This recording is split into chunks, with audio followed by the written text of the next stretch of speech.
Welcome, everyone. We're going to give it another minute or two before we start, and then we'll be ready to share some exciting information, interesting information with you this afternoon.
So good afternoon, everyone. Thank you so much again for joining us for this workshop that we're about to do, Take Your Biotech Idea from Lab to Market. My name is Frida Curry, and I am going to be the moderator for our webinar today. And just to give you a little bit of housekeeping, we're going to provide an overview about three programs, which each presenter will talk to you about. We'll talk to you about, and then after that, we'll have time for Q&A, the last 15 minutes. And so what you want to do is type in your questions that you have, and then we will make sure that we get to all of them. If there are a lot of questions, we may have to respond in email to some of them, but we will do our best to answer all of your questions at the end. So the National Cancer Institute Small Business Innovation Research Development Center, as well as the NCATS, which is the National Center for Advancing Translational Sciences, and Invent Illinois at the Women's Business Development Center in Chicago. We are so happy to be able to share this information with you. And what I'm going to do is I am going to turn this over to Jason Rebello, who is going to tell you a little bit about Invent Illinois, which is a CIBR and STTR program that we want to share with you. So, Jason. Thank you, everyone. Hopefully everybody can see my screen. So once again, my name is Jason Rebello. I am the director of Invent Illinois here at the Women's Business Development Center.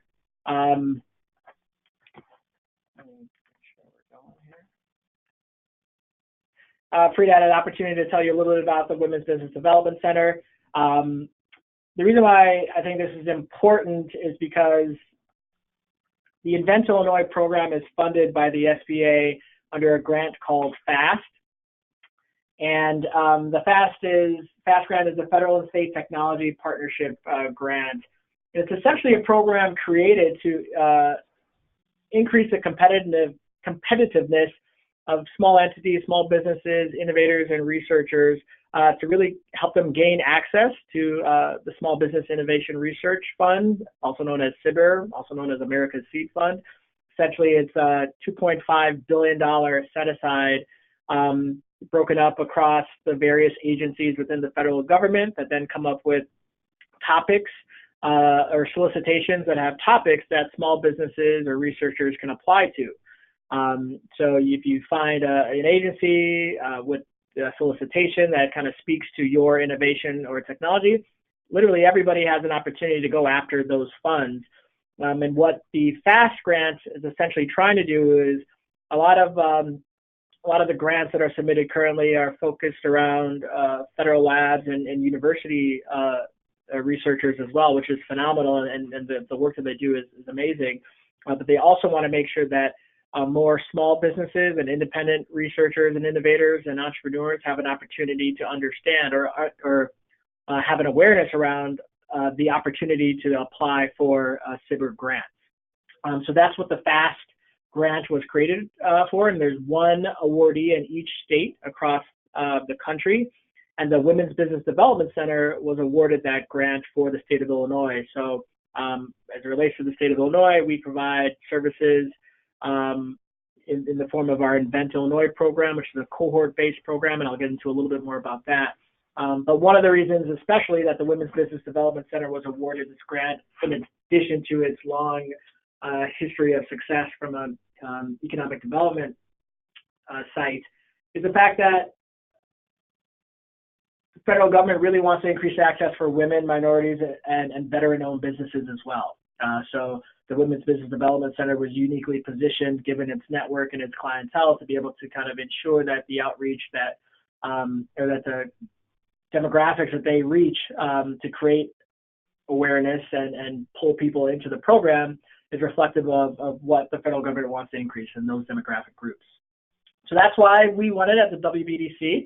We're excited to have it. We have been running our program for 5 months now, 6 months now. We've had some amazing success thus far. The participants, we've had about 15 companies that we've been working with, and I want to say 14 out of the 15 had no idea about SBIR before we really started reaching out and making them aware of the opportunity to kind of get funding.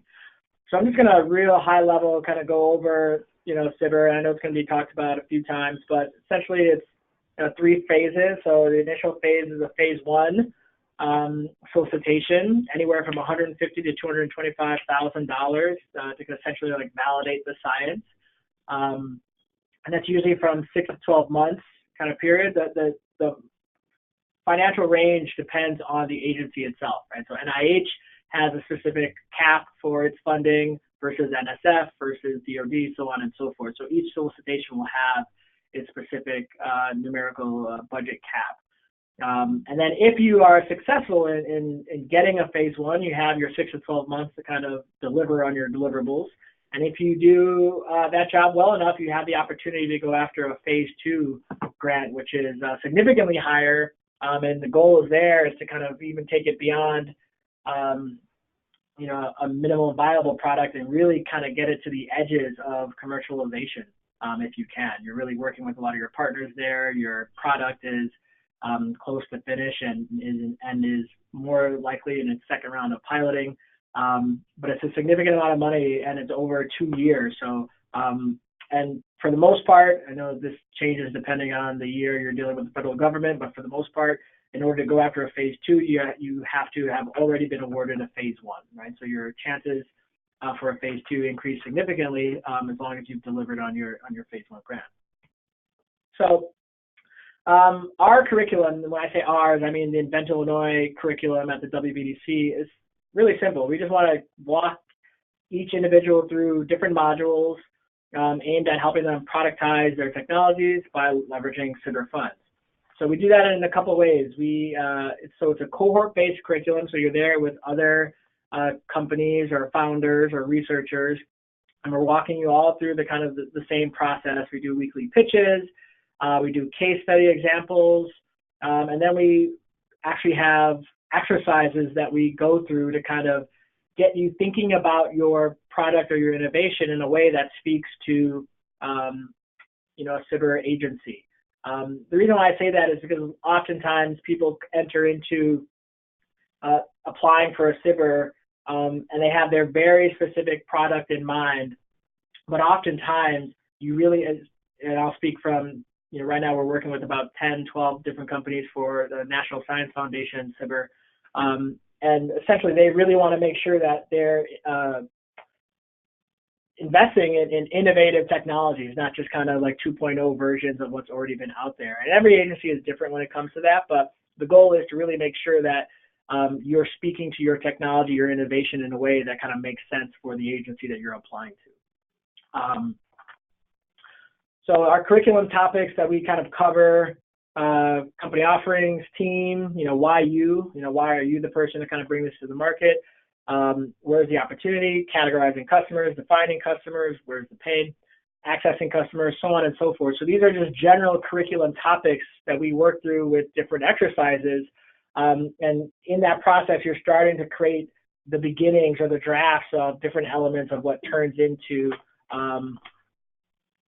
the core elements of your SBIR proposal, right? So on the top and bottom are the exercises or the modules we were working through, and each one of those modules feeds into some key areas that are, more or less universal across different SBIR topics or different SBIR agencies. So they always want to know about the team and your partners. They also always want to know essentially an abstract of, project description of what you're trying to do, objectives and anticipated results of your phase one, a work plan and metrics, and then eventually, they do want to know what is your plan for commercialization. So all our modules kind of feed into all those different elements, and we work with different exercises that kind of feed into all of those. So the idea is step by step, over an extended period of time, you have the ability or you have the time to kind of create different iterations of the elements of a SBIR proposal.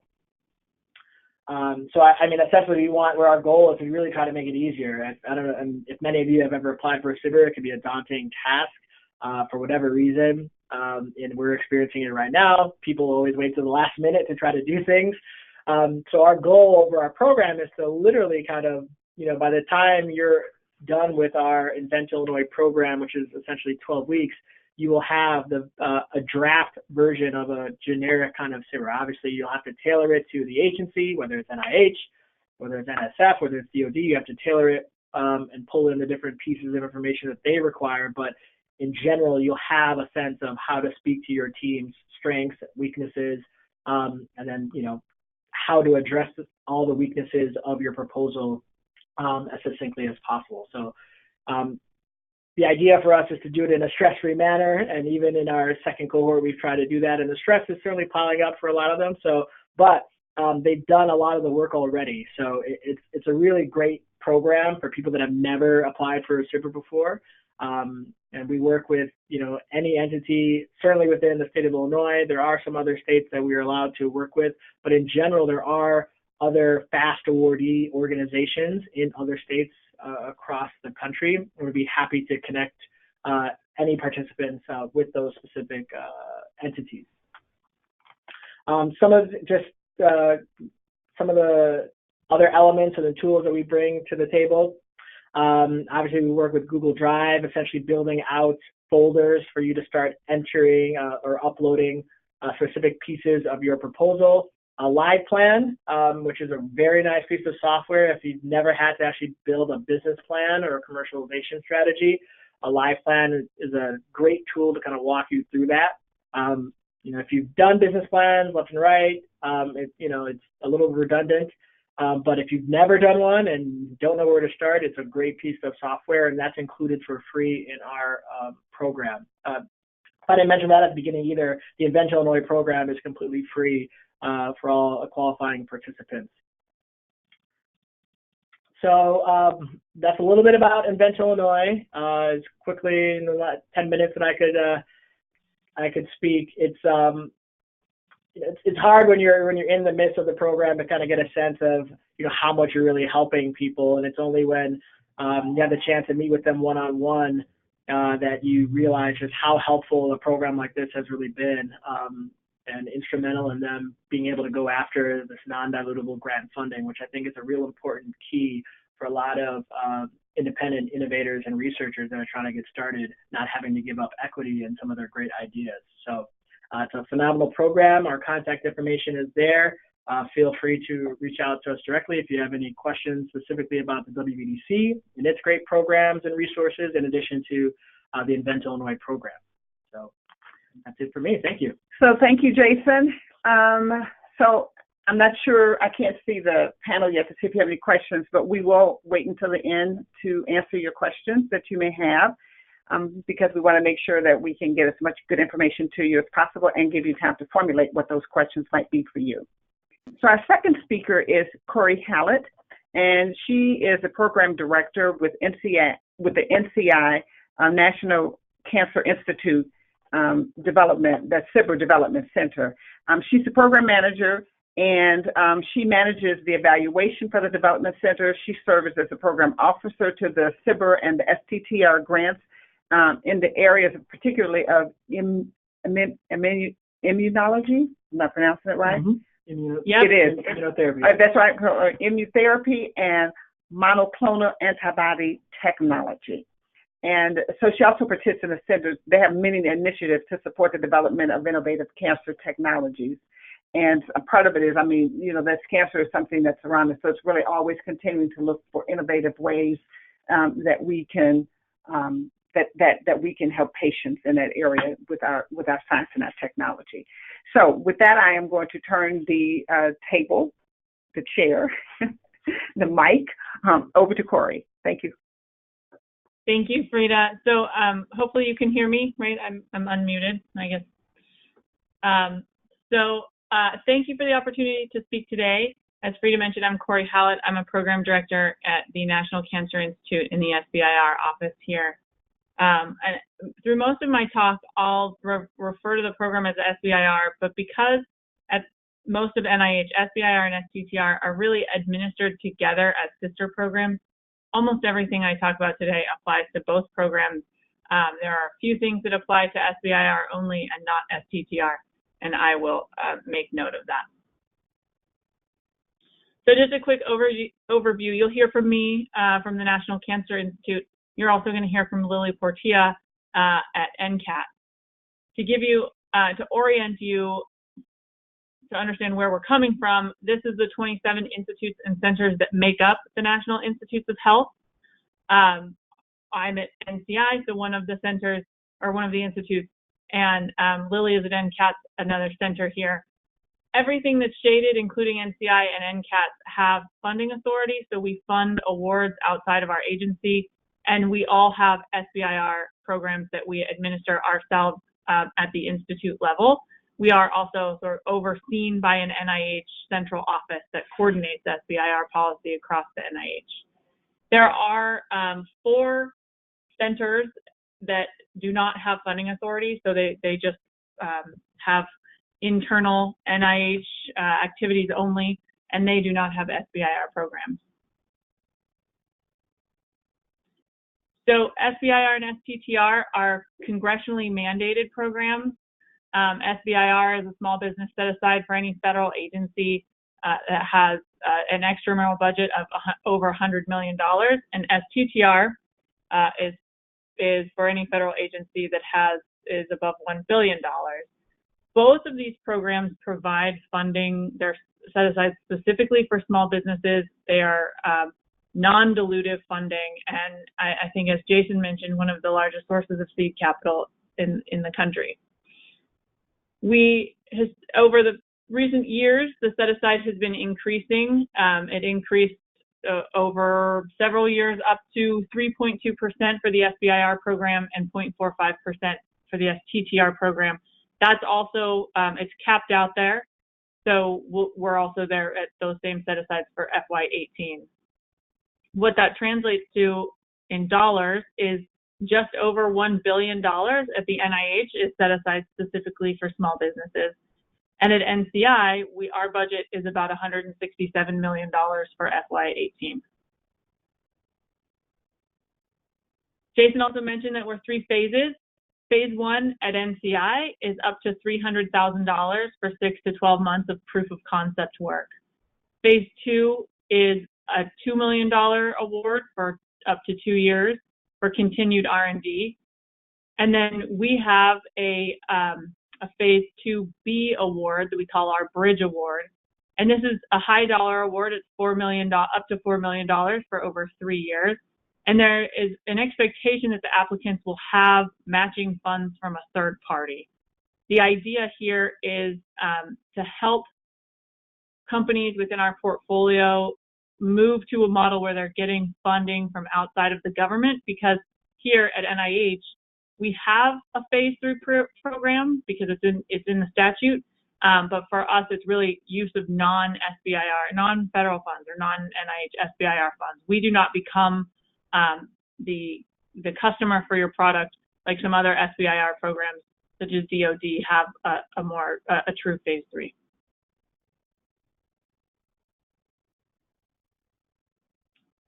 The important thing to note for the SBIR and STTR programs, especially at NIH, where we have a lot of funding mechanisms for academic awards, is that for SBIR and STTR, the award is always made to the small business.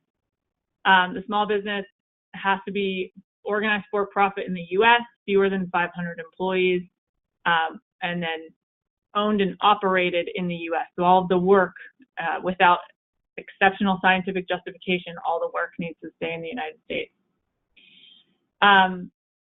For SBIR only, so it's not true for STTR, companies that are majority backed by venture capital can apply to SBIR funding at the NIH. If you are thinking of applying to SBIR funding at another federal agency, you should check this. But at NIH, as long as your backing comes from multiple venture capital operating companies, hedge funds, or private equity firms, then you're eligible to apply for SBIR funding.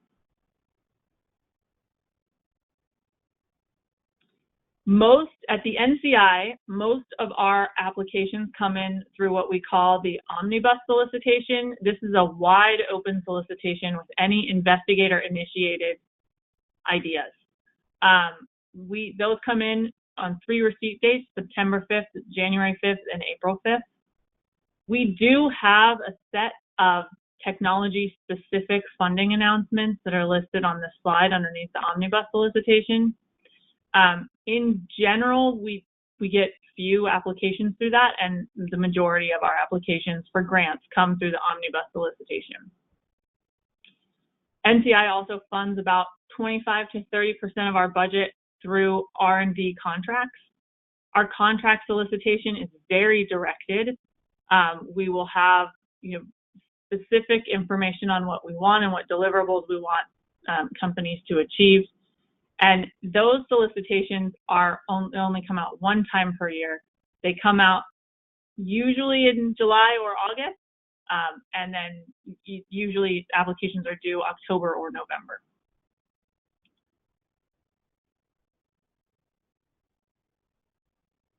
Our major portfolio areas, we have, because we're at the National Cancer Institute, it's no surprise that we see a lot of therapeutics, a lot of devices for cancer therapy, and diagnostics.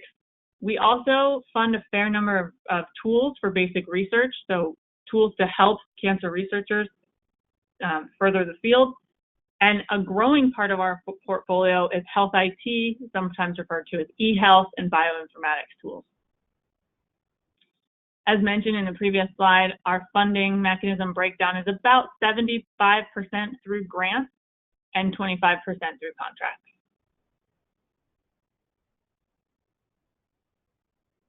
So I am in the SBIR Development Center. The National Cancer Institute has a model that's a little bit different from other institutes at NIH in how we manage our SBIR portfolio. Everything with SBIR is completely managed, controlled by the SBIR Development Center, where we have 5 core activities. So we have about 400 active SBIR and STTR awards at any given time, and our staff has central oversight over those. We help applicants prepare applications. We don't do extensive help with application prep, but if you send us your specific aims and ask for feedback, we'll look at it and we'll give you some advice on where we think needs improvement or anything that we think is lacking clarity. We'll also talk to you about resubmission strategies, and after your application has gone through peer review and you have a summary statement, we'll discuss that with you. We do a fair amount of outreach, like webinars. We also attend conferences and attend different organizations in person to do outreach, do one-on-one consultation with companies, and give general information about the program. We at NCI maintain a network of investors to help facilitate interactions between our portfolio companies and potential next sources of funding. So I'll mention that in a future slide. And then obviously we provide funding. We have a large budget that goes out in the form of grants and contracts. So here's the NCI SBIR Development Center staff. I like to put this slide up to show all of our smiling faces and show how approachable we are. We also, this information's on the website. So if you want, as well as our email addresses. So if you have a specific technology in a specific area and you want to contact one of us, you can find our contact information there. For companies who are in our portfolio already, we have several types of assistance. So I'm going to go through the NCI managed assistance in a few future slides. There's also a few NIH managed assistance once you're an awardee of the program. We also recently have an applicant assistance program that we're piloting. The next deadline for this is coming up, and it sounds to me, from what I heard from Jason, like this would be a really interesting next step to the Invent Illinois program. So I-Core at NIH is a multi-stakeholder approach to technology development. And when I say multi-stakeholder approach, what I mean is this is a program to help small businesses refine their technology based on what the community, the stakeholders, and hopefully the market wants. Our expenses an intense course, 10-week course, in which you are expected to get out and interview 100 different stakeholders in your technology, take their feedback, and refine your technology development plan. We also offer workshops every other year for NCI awardees. We just had one last week here in Rockville, Maryland. This is a workshop where we bring together speakers from other federal agencies. We also have one-on-one meetings with program directors and networking and brainstorming sessions, again, to help network and improve the commercialization success of the companies in our portfolio. We offer something called the Investor Initiative. This is, again, to help connect our companies with the next sources of funding beyond SBIR funding. So for this initiative, we have an annual call for applications. So people that have active or recently ended SBIR awards can apply to have their fees at a investor showcase covered by the NCI SBIR program. Even if companies are not selected, the way that these applications are reviewed is all internal to the NCI SBIR Development Center. We bring together a panel of established investors from venture capitalists, some from strategic partner organizations, and other investors, and we have them evaluate the technology. So your technology will have been in front of an expert or a well-established investor, and they'll give feedback anonymously, but feedback on the technology. So that could be really useful, even if not selected for the investor initiative. We recently launched the peer learning webinar series. In these webinars, we have 2 to 4 NCI-funded companies to give advice, lessons learned on things that they've discovered. So how they've utilized or leveraged resources, share expertise, and discuss potential collaborations that they're seeking. We currently have, this is a program I mentioned in the beginning, an applicant assistance program. This is a pilot program. This is free application assistance. So Jason mentioned the Invent Illinois and mentioned that at the end of it, you come out with a generic application that needs to be tailored to a federal agency. This program is actually designed to help really develop an application for NIH.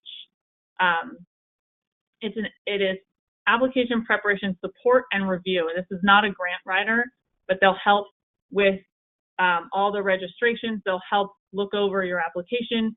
And then there's some additional assistance, some high-level IP consultation or high-level market research that they can also assist with.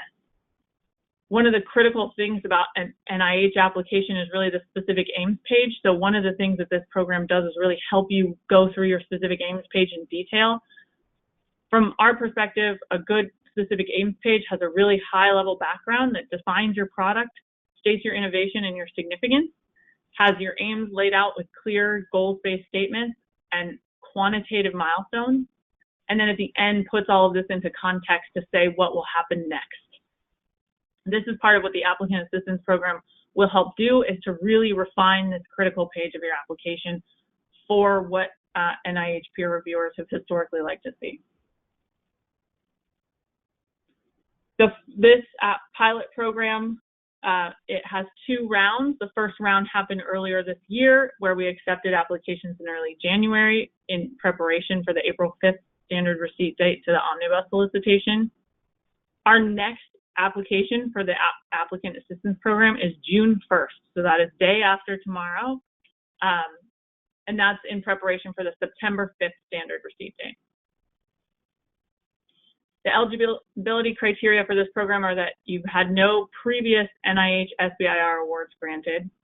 We're encouraging underrepresented small businesses to apply. It's not a requirement for eligibility, but we are encouraging businesses that are women-owned or have women in a position of leadership where they're leading day-to-day operations, socially and economically disadvantaged businesses, and minority-led businesses where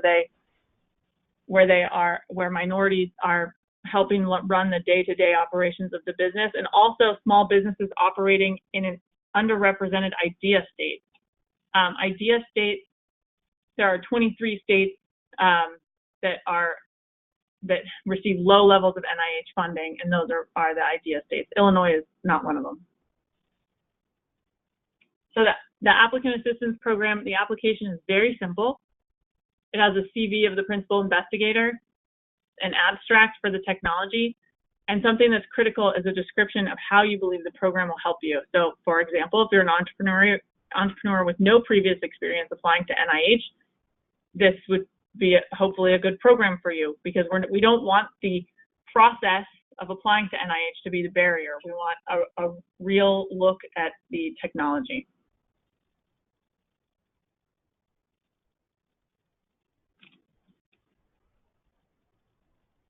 All right, so that's it. Thank you.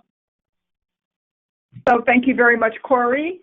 That was really good information. Jason and I were taking copious notes, and probably will follow up with you with some questions as we look at some of the things that you're doing and how we can intersect that with Invent Illinois. So our next speaker is Lily Portilla. I don't think I'm pronouncing it right, Lily, so forgive me. Oh, no, and you did a good job. I did a good job? Oh, great. Yes. Okay. So Lily, she has worked in the area of strategic alliances at the National Institute of Health, and she's been in that area, I'm not sure if the same position, but that area since 1989. So she has gained extensive expertise in negotiating and developing commercialization strategies for complex and multi-party collaborations and public-private partnerships. Even her description is complex, and so I can imagine she does a great job in terms of working with firms that are looking to have that kind of expertise for her. And then NCATS, that is the newest center at NIH, and it focuses on the transformation of the translational science process so that new treatments and cures for disease can be derived to patients faster. And that's good news for everybody who's like waiting for the research to catch up and take care of things in a faster way. So that's exciting. And then she also oversees the center's partnership, strategic alliance, and technology transfer functions as part of her responsibilities. So without any delay, Lily, will you? It's your turn. Oh, thank you very much, and good afternoon, everyone. I'm hoping that you guys see just one slide on your screen. Is that right? No, you might need to change the display settings again. Okay, I thought I had it right. I apologize for that. I have 2 screens, so I apologize. Okay, how's that? Perfect. Okay, wonderful. Thank you. So Yes, thanks very much for the introduction. My name is Lily Portilla, and I am the Director of Strategic Alliances here at NCATS. NCATS is one of the 27 institutes here at NIH. We, as was said earlier, we are a new institute that focuses on what's common across various diseases in the translational process. We do, however, have a affinity on working in the rare disease area as well too.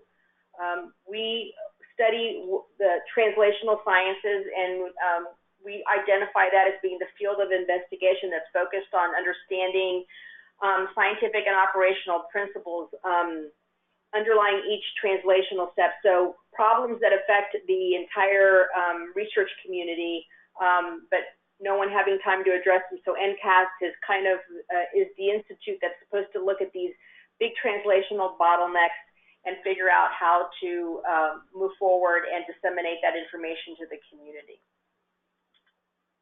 So this is our mission, and as you can see, a lot of words, but there's not a disease area focus here. As I said, we're disease agnostic, and again, what we want to focus on is looking at innovative methods and technologies that are going to enhance the development of diagnostics and therapeutics across a wide range of diseases affecting patients. NCATS, like NCI, has a STTR program. And our focus is, again, around the translational science process. So we are looking for applications in three primary areas: drug discovery and development tools, biomedical clinical health research informatics tools, and clinical dissemination and implementation research. And I can give you an example of what some of these topics may look like in a second. In terms of our budget limitations, somewhat similar to NCI, all the different institutes have different budget limitations, so it's always good to check with each individual institute that you intend on applying to. For NCATS, however, we will accept phase 1 grants that are no more than $325,000. That's for SBIR and STTR. Our project periods can go up to a year for SBIR and a year for STTR. For phase 2, we will accept applications that up to $2 million total cost, and the project period can last anywhere between 2 to 3 years. And I think Corey talked about the fast track, which is the one that combines phase 1 and phase 2, and we take applications, of course, in this area. But we also participate in the phase 2 competing renewal program. The only caveat here is that NCATS, if you want to apply for phase 2B funding, NCATS must have funded your phase 2 grant. And here, funding can go up to $1 million per year for up to 2 years. So what are the types of things that we fund in our program? So as I mentioned, we have a great interest around drug discovery and development tools. Many of these topics that I have listed here in the following slides are complementary to ongoing initiatives that NCATS has here in the center. For instance, we have a big focus on tissue chips and a big program that we fund. So we are also funding small businesses that are working in this particular area. We also have interest in technologies that help determine alternative uses for existing interventions. So for instance, drug repurposing programs, especially if they're around rare and neglected diseases. So here is a sampling of the types of things that we fund in this topical area, a continuation as well of other things that we fund in the drug discovery and development area. We also have interest in extracellular RNA-based biomarkers and therapeutics for human diseases. Phenotypic assays are also of great interest to us. And would say that the majority of our applications come through the omnibus solicitation that Corey mentioned. We also fund in the area of biomedical and clinical health research informatics, and this gives you an idea of the types of things that we fund in this particular area. And then in clinical dissemination and implementation research, tools and technologies that kind of help with clinical research management from the perspective of recruitment of patients, IRB management, data management in clinical trials, and also dissemination and implementation research type tools. My best advice is to call me and speak to me or one of the other program officers here at NCATS so that we can make sure that you're applying to the right place. If your application has a strong oncology focus, I may tell you that it's best to go to NCI versus NCATS, but nevertheless, it's just best to have a conversation with us in terms of the types of applications that we're taking. We also have a special solicitation focused on platform delivery technologies for nucleic acid therapeutics. And here, what we want to do is to get small businesses to develop platform technologies for the delivery of nucleic acids into specific cells and tissues. And these solicitations due dates go in line with the omnibus solicitation. So the next solicitation due date is September 5th, 2018. And these are the solicitation numbers in case you wanted to read more about what types of applications we would be looking for in this solicitation. Just to give you an idea of the types of companies we funded, this is one of our success stories that we funded a phase 1 and phase 2 grant, AI Cure, who figured out how to address medication adherence when it comes to patients that are participating in clinical trials. I wasn't aware that this is an issue that sometimes even if folks are participating in clinical trials, they still don't adhere to taking medication when the trial protocol prescribes. So a way of doing that is AI Cure developed this artificial intelligence platform that visually confirms whether somebody has ingested the medication. And this company was able to put this platform on smartphones, and basically what you do is you take the pill and you in front of your phone with this app, and you're able to confirm to the clinical trialists on the other side that you are taking the medication and adhering to what you have to do under the clinical trial. And this is of great interest to several pharmaceutical companies who, as you can imagine, spend millions of dollars, getting clinical trials done and making sure that participants are taking the drugs as prescribed per the clinical trial protocol. So I'm going to switch gears a little bit here, and I'd like to talk about two other programs that we have here at NCATS that are not SBI or TTR, but they are geared towards helping out small businesses as well as academic investigators, nonprofit foundations. We work with patient foundations, and they're the TREND, which stands for Therapeutics for Rare Neglected Diseases Program, and BRIDGES, which is Bridging Interventional Development Gaps. These programs are not grant programs. They're access to resources and expertise. So you would not be getting money per se, but you're getting access, for instance, to potentially CROs that we work with on contract, as well as expertise. NCATS was formed with a substantial amount of folks that have worked in pharma before. About 75% of our staff is ex-pharma and have been very closely involved with drug development. We have a significant presence of chemists, process chemists, biologists, and we have a very expansive high-throughput screening center here where we have quite a large compound library that we've assembled over the years. And I'll tell you a little bit about these programs. So what these programs offer basically are access to, here's a sampling of the types of things that we do. So we take programs, we take an asset that may be at a target validation stage, or maybe a lead has been identified, but you know, our collaborator is kind of stuck, can't move forward because maybe the SBIR grant or other funding has stopped and they've hit this wall, the valley of death, and can't really proceed to the next key inflection point.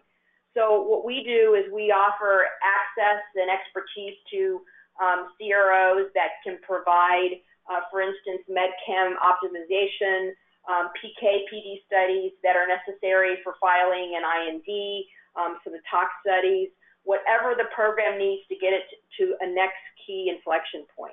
And I'll explain how these two programs work now.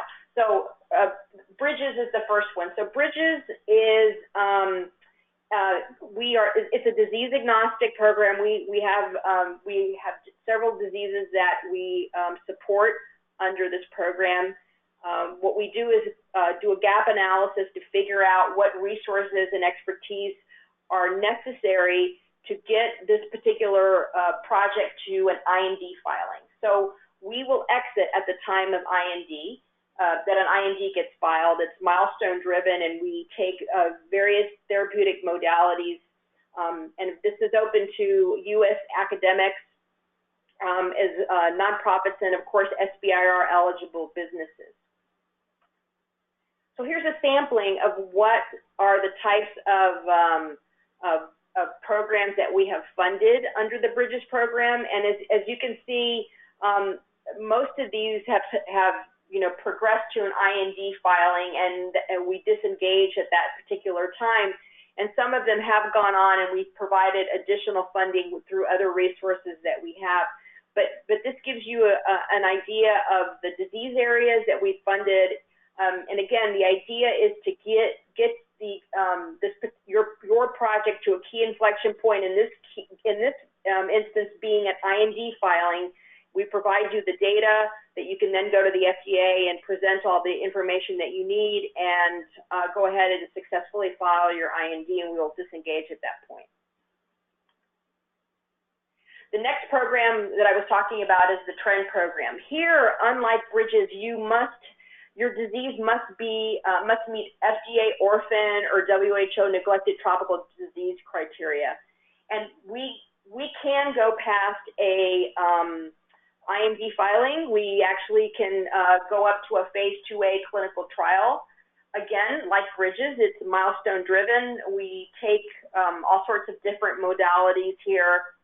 And again, the idea here is to de-risk the technology, and we also like to look at applicable platform technologies and paradigms that could potentially address various disease areas as opposed to one at a time.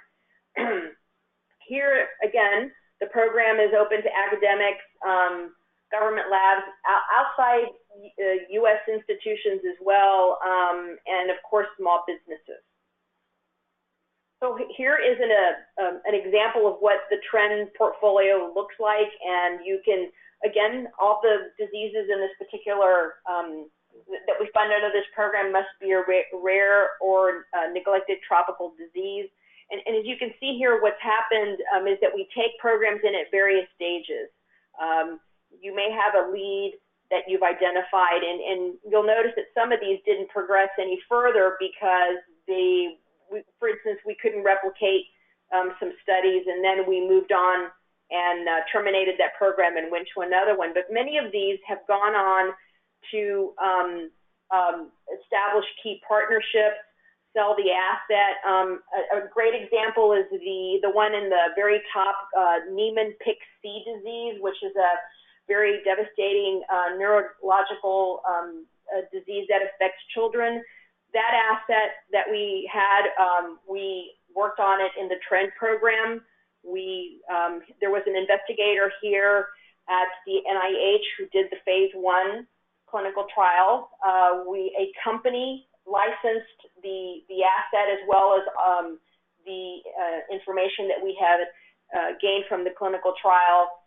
Then that asset was purchased by another company called Sucampo, and recently Mallinckrodt purchased that asset for $1.3 billion.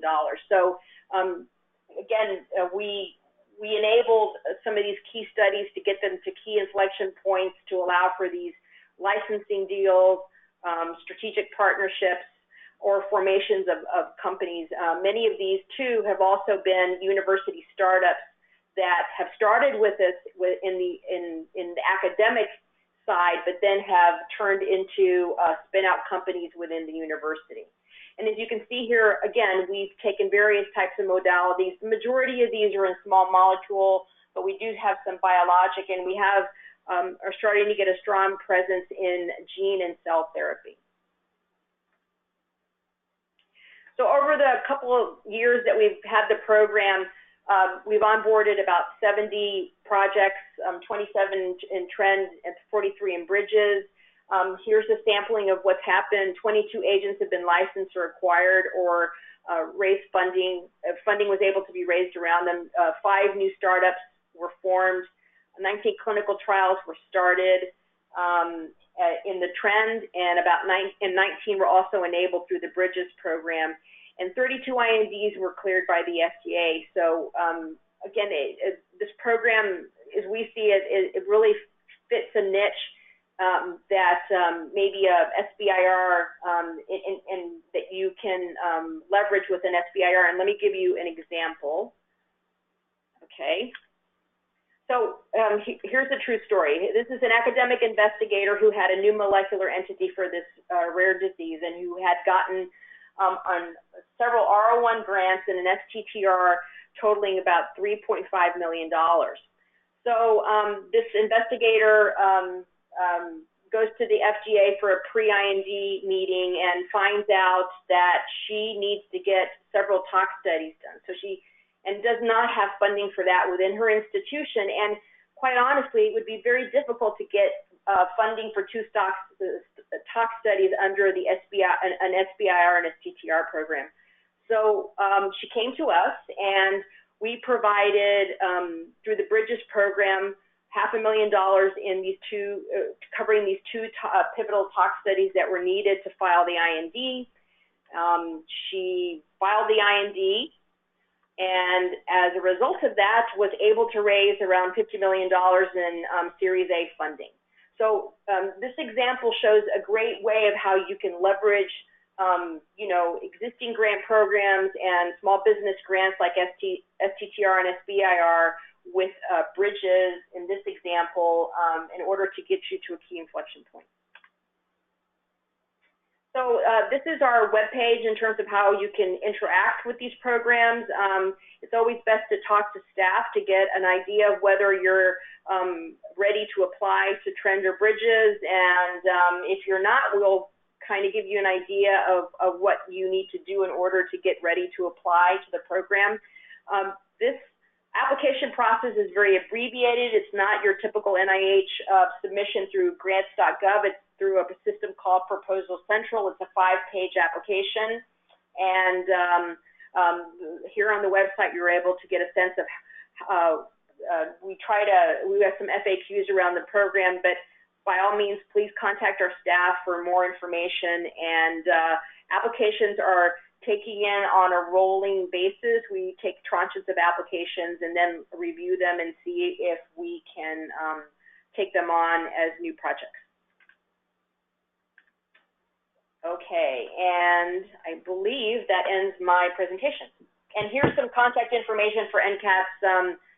By all means, please sign up for our newsletter, and you'll find out about new funding initiatives and upcoming events that NCATS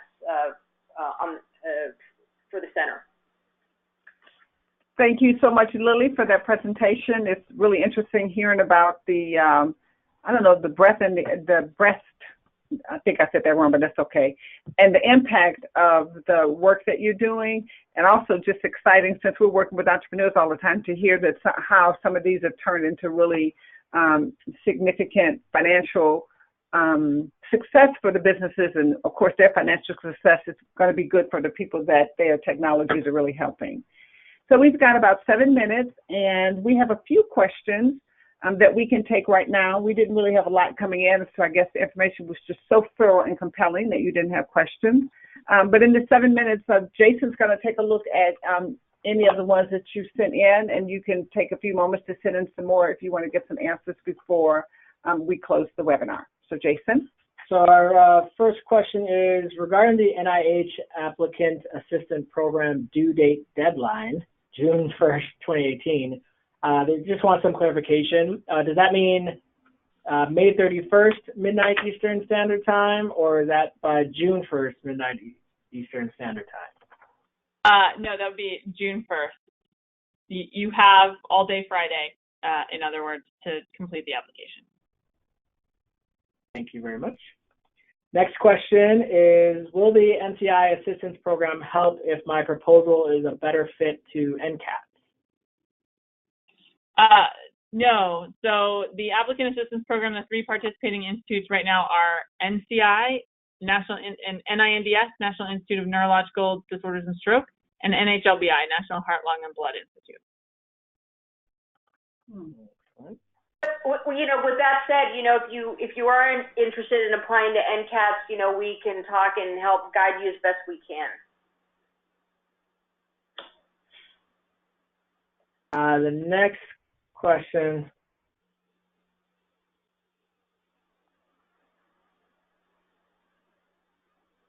All right, this is an interesting question. So SBIR programs are marketed as seed funding with phase 1 for proof of concept studies. Increasingly advanced proof of concept is required for phase 1 proposals. Moreover, terms like investors on the panel, your project portfolio, participation by VC-funded companies, emphasis on major success stories suggest significant overlap with VC's roles. I hear little regarding the seed funding role. What about this role regarding the real value of debt? I think that question is asking, because there's a couple things regarding VCs, kind of what do you see as the real potential for SBIR phase 1 and phase 2 to kind of, I mean, typically the value of debt is considered after phase 2 before you get your contracts, right? So I guess the question is, how do you view SBIR or SITR funding as a means to get you past the value of debt? Is how I interpret this question. So one thing I think I heard in there, and I can maybe speak to, and then I can speak to that latter question is, are we? I sort of heard, are we also funding more VC-backed companies? And I would say to that, I have not done the analysis to see what percentage of our phase 1s come in with VC backing, but I can tell you that we are well under 25% of our applicant pool for phase 1s are majority VC backed. So we're not funding a tremendous number of companies that have a lot of VC money. Now, that being said, yes, the valley of death. So there are, for drugs especially, and I know that papers exist out there for devices, there are some studies looking at when VCs pick up companies, and some of those studies suggest that maybe getting to IND and then getting through IND. If they don't pick you up by the time you get to IND, then sometimes getting through the phase 1 clinical trial is necessary. We see a lot of companies needing additional capital, right? I mean, we're sort of in that space, getting people ready for IND, sometimes completing their phase 1. So the valley of death is still very real after the SBIR program, and we're trying to do a lot to help people bridge that with whatever mechanisms we can. Is that an appropriate answer, you think, to the question? Hopefully I answered it. And I'd like to add that, you know, the Trend and Bridges program are exactly there to fill that niche, right? Because as I said, if you need a pivotal tox study done or some PK work done, I mean, that's going to be a hard sell to try to do strictly under an STTR SBIR from NIH. So I think, again, it's not it's not money, but it's access to resources to get you to this next point where you may be able to get VC funding. And in that example I gave was it really illustrates how these two things can be leveraged. And we fully know at NIH that SBIR alone and STTR alone will not get you over the valley of death. I don't believe the program was ever intended to give that impression. I don't know if Corey would agree with me, but I think you need to look at these other resources that are out there to get you to the next inflection point. The only thing I would add, go ahead. No, I was just going to say I agree completely with Lily. The only thing I would add, this is Jason from Advance Illinois, is that what we try to do as early on is engage with potential corporate partners or even VCs, after, not necessarily before you get a phase one, but the moment, what I tell people is the moment you get an award for phase two, which is typically 1 to 2 years time length, you should really start either working with as closely as possible with corporate partners, and even start having discussions, early stage discussions with VCs. The best time to talk to a VC is when you don't need his or her money, so that the moment you get an award, upwards of $2 million for the next 2 years is the time I would start talking to VC and say, hey, this is where we're at. We are, in my mind, and I think in my conversations with VCs, they are more and more looking at, companies that have been funded through SBIR, STTR, because they looked at them as, a little bit of a risk mitigation. So once again, the moment you get, your phase two, you should start talking to VCs and say, this is our timeline, these are our deliverables, we're really on track to da-da-da-da, and ask them out front, what would it take for them to be interested to actually start those discussions, and to know that timeline before you get to the end of your funding is the most important thing. You want to engage with them while you have money in the bank and have a lot of runway in front of you, funded by a grant, and they are much more willing to kind of engage with you and talk to you and let you know what your options are, assuming you meet your deliverables. Yeah, and this is Corey. Can I just add to that? That's actually that's not only great to set you up for your next steps after SBIR funding, that is a great way to inform your SBIR application, because SBIR applications that come in that are clean, this is exactly where we need to go, and this is what we need to get there, and this is how far the grant money can get us, those tend to review very well. Great. All right. Do we have any more questions? Yeah, we have a bunch more. So this question, I signed up for AP and was denied. Can I apply again? Yes. Easy. All right. Okay. I would like to apply for I'll just briefly, our response to the previous round was much higher than we anticipated, and so our success rate was extremely low. And so, please don't take it personally. So the next question is, I would like to apply for SBIR funding, but my current employer does not permit starting a company. This excludes me from submitting an SBIR grant. Is it possible to submit an SBIR grant without forming a company? If I get the grant, can I leave my current job, register the company, receive the award, and do the project? The quick answer is, you have to be a functioning company, fully registered, in order to apply for those funds. I won't speak to how to get around your employer on a recorded call, but to answer your question effectively, and please feel free to jump in, anybody else. Yes, you have to be a registered company in order to go after these funds. Corey or Lily, do you have anything different to say about that, or is that no, that's correct. Yeah. As Corey said, the grant goes to the small business. So yeah, there has to be a formed company. Yes. There are some things that are not needed until time of award, but establishment of a company is not one of them. That's needed at time of application. Next question is, are non-profit small businesses eligible? No. No. Yeah. This next question is the Women's Business Program, SBIR, she's asking about the Invent Illinois program. Is it only for Illinois? The Invent Illinois program is specifically for Illinois. There are some states that we're allowed to play in because they do not have a FAST awardee, and I'll have to confirm which those states are.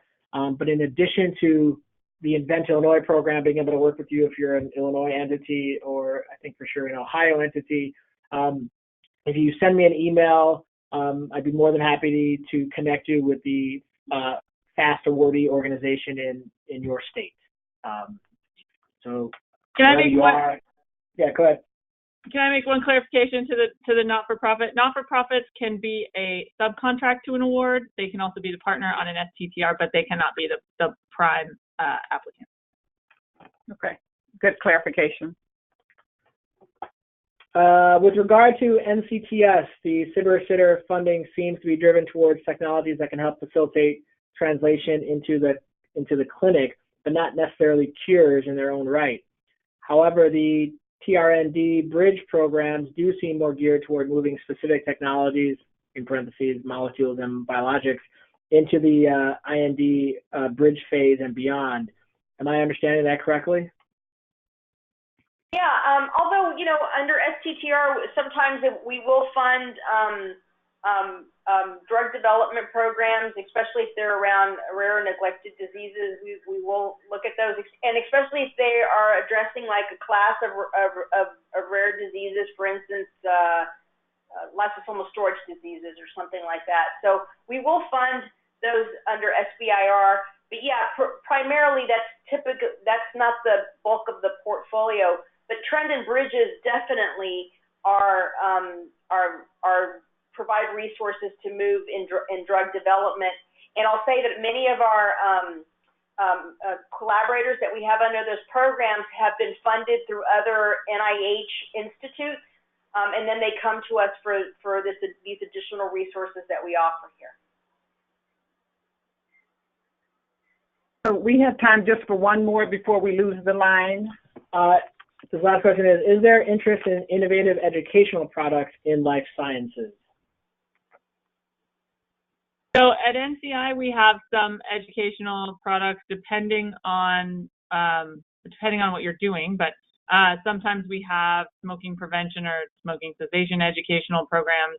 We have sort of quality of life educational programs for people who are cancer survivors. So depending on the educational program and the business model and what your product is, yes, generally we see them in more the e-health, but there are some other models also. Yeah, and for NCATS, the same thing. We're interested in those types of technologies as well too. I'll say that if they have a focus towards translational science education, those would be of great interest to us. And also around rare and neglected diseases, if they help patient management in those areas or education, those are of interest to us as well. Okay, so thank you, Corey, Jason, and Lily for providing all this great information to our audience. And I want to remind you that we did record this, and then we'll be sending the link to the recording to all of you, so that if you missed some of the things or you want to hear some things over and over again, you will be able to do that. And thank you very much for joining us today. Thank you. Please feel free to share my email. This is Corey at NCI. I'm sure Lily probably feels the same way. They have contact information at NCATS, but people can follow up with questions directly to our offices if needed also. Thank you for that. And our intention was to send the presentations, the slides also. Yeah, absolutely. Okay, great. Thank you very much. Thank you, everyone. Thank you. Call. Bye-bye. Thanks. Bye.